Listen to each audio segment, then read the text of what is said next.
और मैंने हिंदुस्तान में एक सूची बनाई है कि जिन्होंने अंग्रेजी भाषा में पढ़ा है वो कहाँ पहुंचे हैं और जो मातृभाषा से पढ़कर आए हैं वो कहाँ पहुंचे हैं।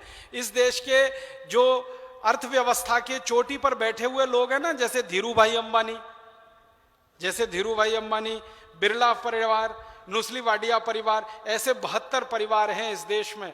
इन 72 परिवारों में से 3 को छोड़कर 69 परिवारों के शीर्ष पर जो लोग बैठे हुए हैं वो सब मातृभाषा के पढ़े हुए लोग हैं। कोई गुजराती में पढ़ा है, कोई तमिल में पढ़ा है, कोई तेलुगु में पढ़ा है, कोई कन्नड़ में पढ़ा है, कोई हिंदी में पढ़ा है, कोई पंजाबी गुरुमुखी में पढ़ा है और शीर्ष पर पहुंचा है। और आपको सुनकर हंसी आएगी कि अंग्रेजी भाषा में जो पढ़े हुए लोग हैं वो इन मातृभाषा वालों के नीचे 10-10 हजार रुपये की नौकरी कर रहे हैं, 15-15 हजार रुपये के नौकर हैं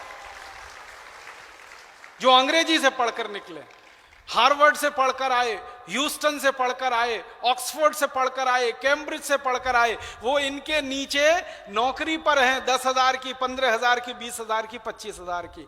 मालिक जो हैं कंपनियों के, जिन्होंने एम्पायर खड़ा किया है, साम्राज्य खड़ा किया है, वो तो सब मातृभाषा वाले लोग हैं। इसी तरह वैज्ञानिकों की सूची बनाई है मैंने, आप हैरान हो जाएंगे। चोटी के सारे वैज्ञानिक इस देश में, 1% अपवाद को छोड़कर सारे चोटी के वैज्ञानिक इस देश में मातृभाषा के स्कूलों में पढ़कर निकले इस देश में।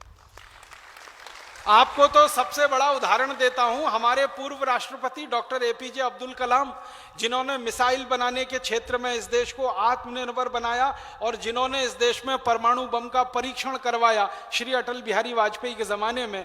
उनकी बुद्धि का कमाल देखो कि परमाणु बम का परीक्षण हो गया और अमेरिका जैसे देश को पता ही नहीं चला। अमेरिका के जासूसी करने वाले सैटेलाइट हैं, हमारे स्पेस के ऊपर अमेरिकन सैटेलाइट 1-1 मिनट की जासूसी करते हैं। हम यहां बैठे हैं और इतना बड़ा समूह है, इसकी जासूसी वो कर लेते हैं। वो अमेरिकी वैज्ञानिकों को डॉक्टर एपीजे अब्दुल कलाम की बुद्धि ने ऐसा चकराया कि वो कहीं और व्यस्त थे और यहां परमाणु बम के परीक्षण पर परीक्षण हो गए और अमेरिका वाले हैरान परेशान कि भारत के लोग इतने होशियार कैसे हो गए। ये होशियारी पता है कहां से आई?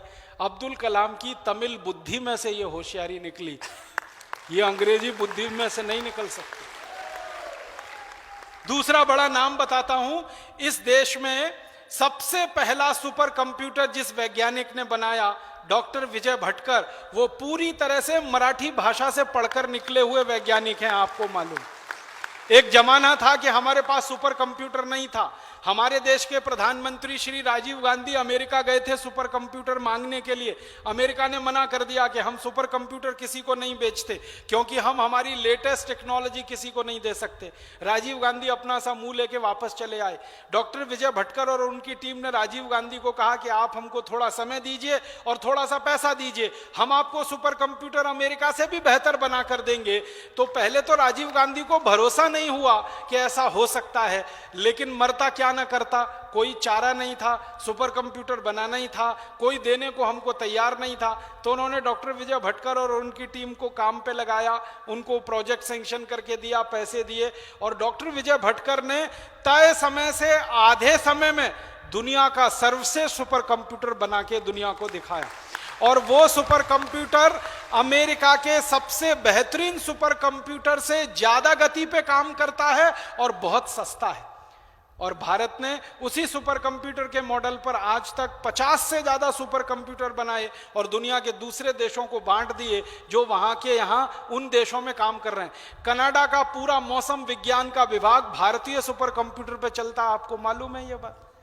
कनाडा जैसा आधुनिक देश, कनाडा जैसे दुनिया के 20 देशों में भारत के सुपर कंप्यूटर लगे हैं। और ध्यान दीजिएगा, डॉक्टर विजय भटकर मूलतः मराठी भाषा के विद्यार्थी हैं और मराठी के साधारण स्कूल से पढ़कर निकले हैं। साधारण स्कूल समझते हैं म्युनिसिपैलिटी का, जिनमें हमारे नेताओं के बच्चे कभी झांकने को नहीं जाते, अधिकारियों के बच्चे कभी झांकने को नहीं जाते। साधारण म्युनिसिपैलिटी के स्कूल में पढ़कर निकला हुआ कोई बच्चा देश में सर्वश्रेष्ठ सुपर कंप्यूटर का निर्माता हो सकता है। साधारण तमिल स्कूल में पढ़कर निकला हुआ बच्चा इस देश में कोई सर्वश्रेष्ठ मिसाइल बनाने की तकनीकी का निर्माता हो सकता है, परमाणु बम बनाने की तकनीक का निर्माता हो सकता है। हमारे देश के एक और बड़े वैज्ञानिक हैं प्रोफेसर MGK मेनन, उनकी पूरी शिक्षा व्यवस्था मलयालम में हुई, 12वीं तक पूरा मलयालम में पढ़े हैं और इस देश के सर्वश्रेष्ठ चोटी के वैज्ञानिकों में उनकी गिनती है। प्रोफेसर स्वामीनाथन, जिनका नाम सारी दुनिया जानती है कृषि के क्षेत्र में, वो मूलतः अपनी मातृभाषा के तमिल के स्कूल में पढ़कर निकले हुए व्यक्ति हैं और आज सारी दुनिया उनके विद्वता का लोहा मानती है। हमारे देश में एक लंबी लिस्ट है वैज्ञानिकों की जो मूल मातृभाषा से पढ़कर निकले तो चोटी के वैज्ञानिक बने। और मैं आपको अफसोस की बात बताता हूं, जो कॉन्वेंट में से और पब्लिक स्कूलों से अंग्रेजी माध्यम से पढ़े हुए जो बच्चे निकले ना, वो वैज्ञानिक नहीं बने, वो साइंटिस्ट नहीं बने, साइंटिफिक मैनेजर बन गए। समझ गए आप?